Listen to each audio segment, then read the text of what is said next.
Let's talk about relationships. It makes sense that we are attracted to what we know. There's a sense of familiarity, even when it's painful. I lived that for a long time, drawn to a lot of pain. And when we view our world, we view it, or the view that we view the world in is shaped by the view that we view ourselves. Okay, did you know that? Like, it's kind of like my inside is being reflected outside of me. And this is a direct reflection of how I see myself. Now, that can be a big deal. And so just hear me out. Before you kind of say, no, I'm not like this person or that person, let's just hear it out. Because this means, if we do that we're drawn to both the positive and the not so positive parts of ourselves and other people. It can both be reflected. It's not all bad.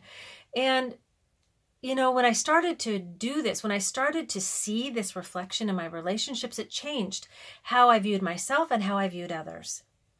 Something unresolved was manifesting in me, and I wanted the power to heal it. And so this gave me the energy and information that I needed to do that.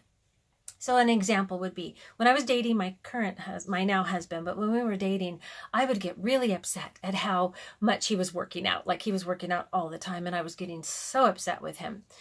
And what I came to realize was the reason why I was overreacting, it was information for me to look at what I was missing. What I was missing was that I wasn't taking care of myself as well.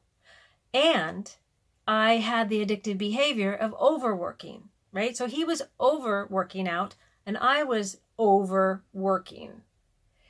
I was not taking care of myself and he was. It was a reflection for me. So that's kind of a simple one, but it was powerful. And so it's kind of crazy, actually.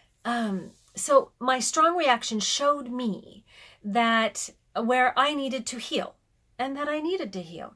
And so this was great information. And it also helped him too in realizing where he needed to go. But that's not part of the story. It was important for me to know this because the reflection that was showing back to me was something that I could do for myself. I can't control other people. So it's all good information. Remember that. And that relationships deliver truth. Relationships deliver truth.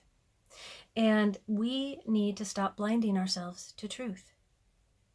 It's so important. And just hear this out and let it resonate, because I know that can cause a little bit of triggering. But when we cultivate the awareness around this, it is powerful. And when we can change our perception, then we can do something about it. We can bring the power back to us. It can take the fear out of it. It can open up more compassion and understanding for ourselves, which can bring that peace that we are all seeking. So I encourage you to take and cultivate some awareness around relationships and let me know what shows up.